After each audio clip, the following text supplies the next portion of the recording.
Hello, welcome to Loony Moose Farm's homestead, I suppose. Though I'm not really thinking we're trying to be a homesteader, but we're kind of moving in that direction. Our ducks are over there out wandering today because it's a nice day.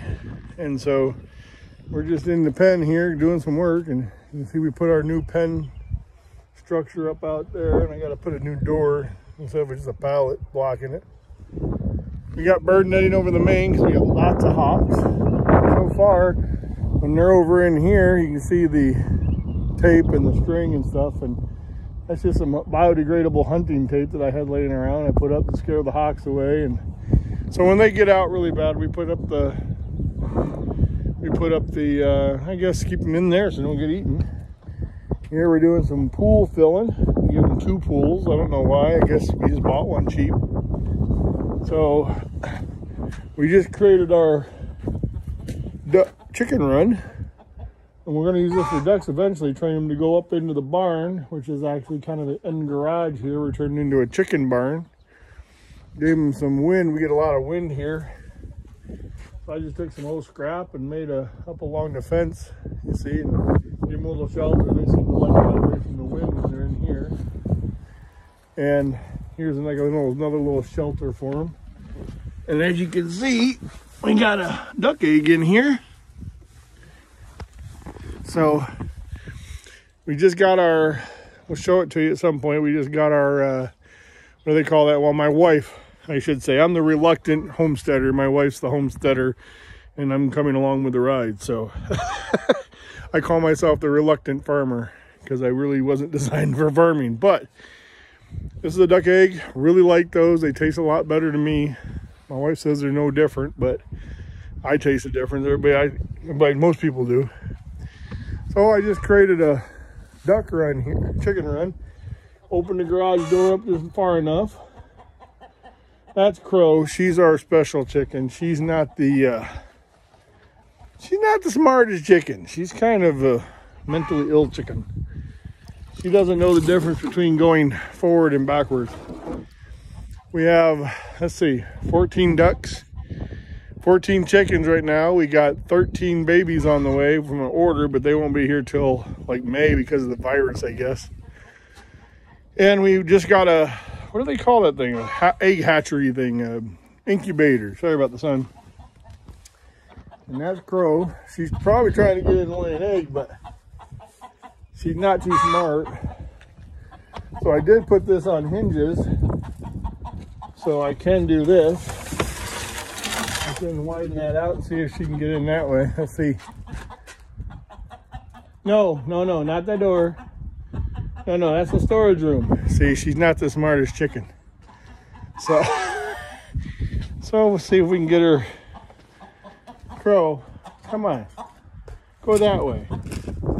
I hope you're seeing it because I'm trying to my best to show you. There she goes.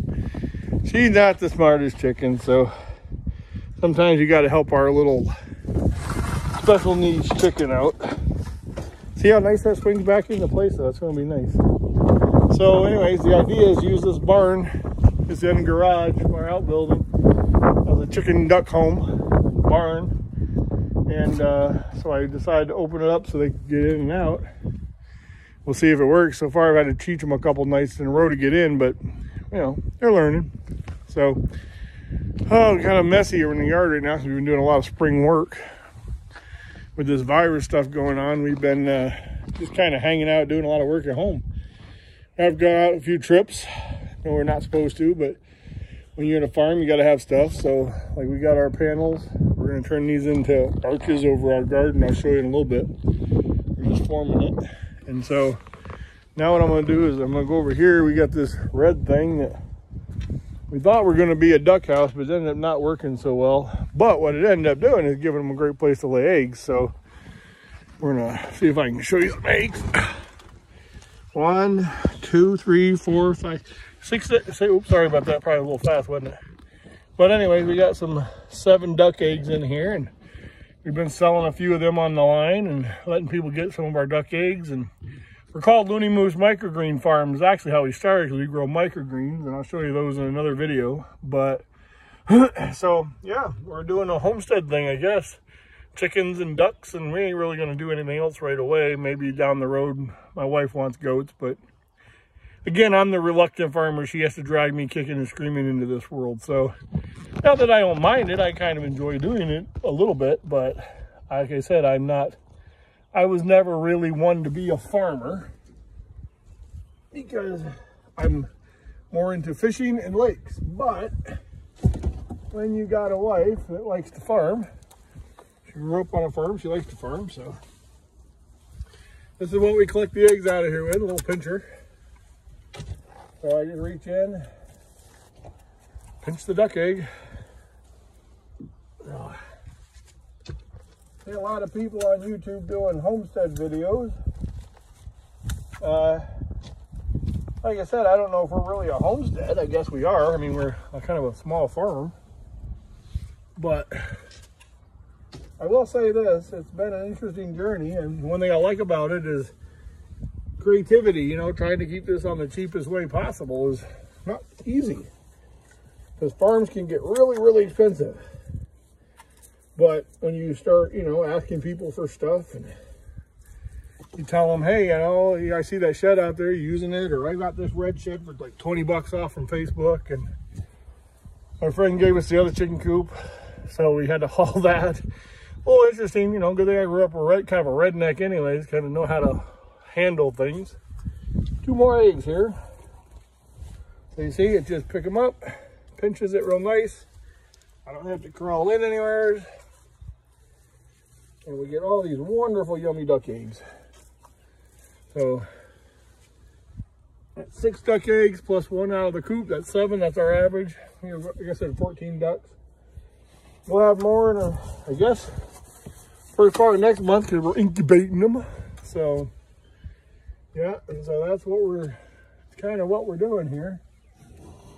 And so I'll take you out and show you our future gardens, and we'll be back in a little bit. So I thought I'd show you real quick our chicken barn. Now this little area here, I'm not showing you the floor because it's a mess in spring, winter, and just haven't got out here yet. But I built this thing kind of haphazardly to separate the chicken barn from a storage area. And if you're into construction, you know this looks pretty shabby, but like I said, we're trying to do this on the cheapest way possible. I got all those sheets up there for like 50 cents, $1. I guess $3, $4 now, I guess, but bought them at the rehab store for Habitat for Humanity or something like that. Anyway, so rehab stores are great when they reopen again. So here we got our chickens, they're laying, so I can't get the eggs, but we got some skylights in here. That's why we're going to use this, because we get eggs all winter, and that's a bonus. So see, we got, well, this is going to go into our other area soon, because we got to get our, that's going to be our our, what's the word? Baby pen? Baby chick holder? I don't know what you call it. That's what I said. Reluctant farmer here. So anyways, this is our, going to be our chicken area and duck area when we get it all up and running. I just put these up. Little corn on a string. I saw that on YouTube, and see if the chickens like that, I don't know. So, okay, I'm gonna head out towards the garden area and we'll show you those. I might have overfilled the pool just a little bit. So, you know, there's a farmer on YouTube. He wears Amish clothing. I think I need to get some of them clothing from him because his bibbed overalls keep him from losing his pants when he's walking, and it's just, you know, part of farming, I suppose. So yeah, a little bit of overflowed the pool here. I think I went a little crazy. So we got to do a little drainage ditch off here to drain that out because our land's kind of slopey and a lot of clay. So anyways, all right. Well, part of farming. I don't know what I'm doing. So in case you guys think you can't do this, in case people are like, oh, I can't have a little farm. You can, because I have zero clue. And we've lost a few chickens to hawks and stuff, but everything else has been kind of mishmash put together, and you can do it pretty cheap. I think we probably have, I don't know, over a year, over $1,000 maybe in everything we put in, maybe. Really not that expensive if you know, look for free materials on Facebook, and pallets are great. And so a little bit more work, but a lot cheaper. So I'll show you what we did. I don't know if anybody's gonna watch these or not, because I'm not really good. I'm not a farmer. It's my first try. So over there is our first chicken run. We use pallets and just like garden posts, but we live in a very, very windy area, so it's like almost impossible to keep those up because the wind comes in, it's like a sail and just cranks them down. So we live like 2 miles off Lake Michigan, so we get a lot of wind here. So created this structure.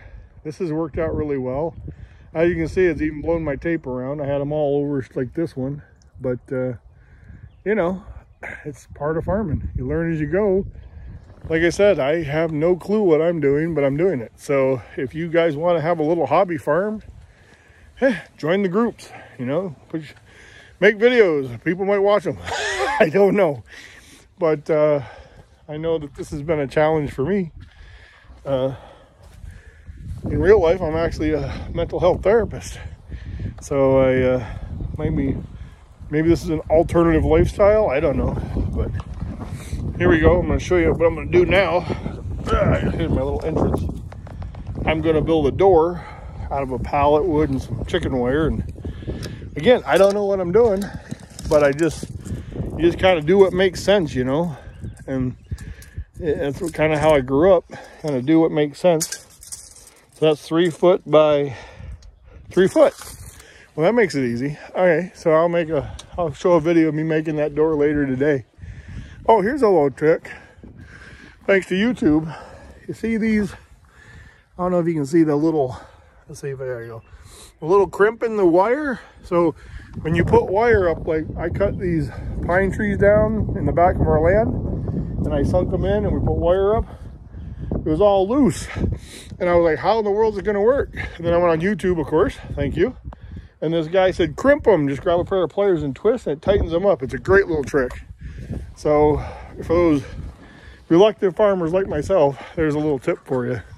So, all right, we're gonna move up to the, oh, what do you call that? The garden area. I'm gonna take the truck up because I gotta unload those things anyways. Yesterday we had one of our chickens get in the truck. Left the door open, she jumped right in, one of our little bantams. But, okay. So this is our first year doing raised bed gardens. We've thought about how to do them. We watched on TV, and a lot of people use wood for their gardens. Our neighbor kind of have a little homestead themselves right there. They use concrete bricks, and they use like 3 or 4 tall, but we were thinking maybe we just start like this. See, we're gonna do these. We're gonna put some cardboard and hay down, and I know they say to use that woven fabric, but again, we're trying to do this on the cheap, you know, because we just don't want to spend a lot of money on something we've never done before. So this is going to be our garden. We got 2 12 by 4 foot-ish beds. So we're going to be doing that, and we're going to be putting the cattle panels. You can watch what they call Roots and Refuge or something like that. They show you how to hook cattle panels up to get peas to grow across them. So we're going to do that. And yeah, so that's what we're doing, and we'll talk to you in a little bit.